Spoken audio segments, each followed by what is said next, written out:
ኢትዮጵያ ለሰባተኛ ጊዜ አድርጋለሁ ያለችውን ሀገር አቀፍ ምርጫ ለማካሄድ የቀራት 108 ቀናት ብቻ ናቸው። በእነዚህ በቀሩት 3 ወር ከ18 ቀናት ውስጥ ቦርዱ ቀሪ ስራዎችን ጨርሼ ምርጫው በታቀደለት የጊዜ ሰሌዳው መሰረት እንዲፈጸም የቻልኩትን እየሰራሁ ነው ብሏል። ቦርዱ የተለያዩ የቅድመ ስራዎችን በመስራት በተባለው ቀነ ገደብ ምርጫውን ለማካሄድ እየሰራ ነው ቢባልም አስቀድሞ ካወጣው የምርጫ የጊዜ ሰሌዳ መሃል ለእጩ ምዝገባ ተጨማሪ ቀን፣ በትናንትናው ዕለት ደግሞ የመራጮች የምዝገባ መጀመሪያ ቀንን በ20 ቀናት ማራዘሙን ተናግሯል። አስፈላጊና ደህንነታቸው የተጠበቀ የቁሳቁስ ማስቀመጫ መጋዘን በመፈለግና በስራ መደራረብ ሳቢያ የመራጮች የምዝገባ ቀን መጀመር ከነበረበት ከየካቲት 7 ወደ የካቲት 28 እንዲዛወር መደረጉን የቦርድ ሰብሳቢዋ አሳውቀዋል። የመራጮች ምዝገባ በምርጫ ጊዜ ሰሌዳው መሰረት ከየካቲት 7 ቀን ጀምሮ እስከ መጋቢት 7 ድረስ እንደሚካሄድ ፕሮግራም አውጥተን ነበር። ነገር ግን በዚህ ፕሮግራም መሰረት የታቀዱትን ስራዎች አከናውኖ ለመጨረስ ባለመቻሉ የመራጮችን ምዝገባ እንደገና ለተወሰኑ ቀናት ፑሽ በማድረግ በመጨመር የመራጮች ምዝገባ የካቲት 28 እንዲጀመር ቦርድ ወስኗል። እንግዲህ ይሄ ሲታሰብ መጀመሪያ አልታቀደም ወይ ለምን እንዲሆነ የሚል ነገር ሊያስነሳ ይችላል። ቦርዱን የምርጫ ሰሌዳ በሚያወጣበት ጊዜ በተጨባጭ መሬት ላይ ያሉትን ነገሮች በማየት ወደፊት የሚሰሩትን ስራዎች ደግሞ በአግባቡ በማቀድ የምርጫ ሰሌዳውን አውጥተዋል።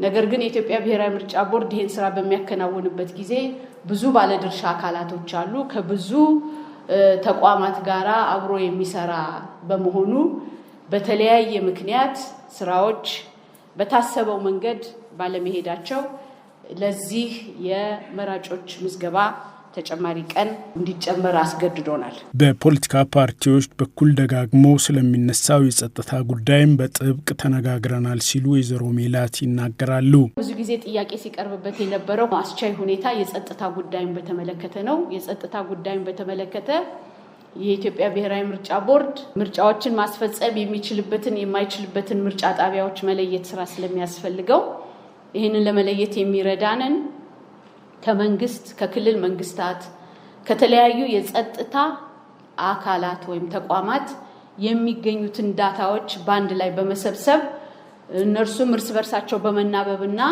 ስርዓት በያዘ መንገድ ለምርጫ ቦርድ ልከዋል። በአረንጓዴ፣ በቢጫ፣ በቀይ የተፈረጁ ቀበሌዎችን ልከዋል።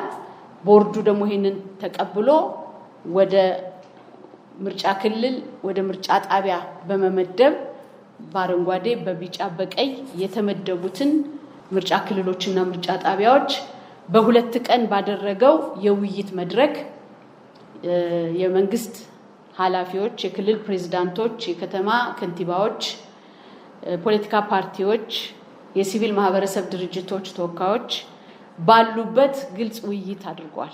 በየክልሉ በየምርጫ ክልሉ በየምርጫ ጣቢያው በዝርዝር ነው የቀረበው። ከውይይቱ በኋላ ምን ተገኘ ስንል ጠይቀናል። ይህንን ውይይት ከተካሄደ በኋላ በሚቀርቡ አከራካሪ ናቸው በሚባሉት ላይ ደግሞ ቦርዱ በቀጣይነት መሬት ላይ ያለውን ሁኔታ የሚገመግምበትን ገምጋሚ ቡድን ከፖለቲካ ፓርቲዎች፣ ከሲቪል ማህበረሰብ ድርጅቶችና ከቦርዱ ባለሙያዎች ጋር በማጣመር ወደ መሬት ላይ አውርዶ የግምገማ ሂደቱን የሚያከናውን ይሆናል ማለት ነው። ስራችን የሚቀጥል ነው የሚሆነው እስከ ምርጫው ቀን ድረስ ይሄ አሴስመንት ሪፖርት፣ ይሄ ክትትል የሚቀጥል ይሆናል ማለት ነው። በትግራይ ክልል ያለውን ዝግጅትና አጠቃላይ ሁኔታን የተጠየቁት ኃላፊዋ ይህንን መልሰዋል። ከትግራይ አካባቢ ባለው ሁኔታ የተነሳ ነው። መቼ ነው የምታቆሙት? መቼ ነው አይደረግም የምትሉት? እንግዲህ ምርጫ ቦርድ የራሱን ጥረት ነው የሚያደርገው። እንዳሉ ምርጫ ቦርድ ዋና የምርጫ አስፈጻሚ ተቋም ይሆን እንጂ ብቻውን የሚሰራው ስራ የለም። የሚመለከታቸው ባለድርሻ አካላት ሁሉም ስራ ተባብረው መስራትና ማገዝ መደገፍ ይገባቸዋል።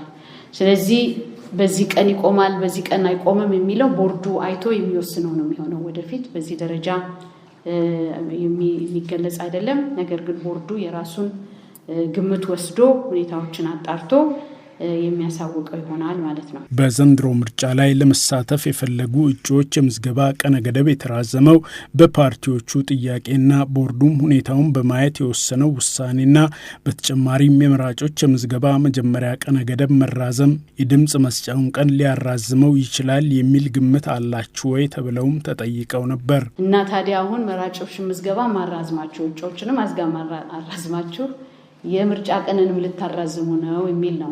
እንግዲህ ዛሬ የምንነጋገረው ስለ ዛሬና ዛሬ ስለደረስንበት ነው። ስለዚህ በምርጫ ቦርድ ስኬጁል እስካሁን የተለወጠ ነገር የለም። ይህንን ሁሉ የመራጮችንም የእጩዎችንም ምዝገባ ስናሻሽል ያንን የድምጽ መስጫ ቀኑን አፌክት በማያደርግ መንገድ ነው እስከ ዛሬ ድረስ እየሰራ ነው ያለ ነው። ስለዚህ በዛ ሂደት ነው ያለው። እያየን የምንነጋገርበት ይሆናል ማለት ነው።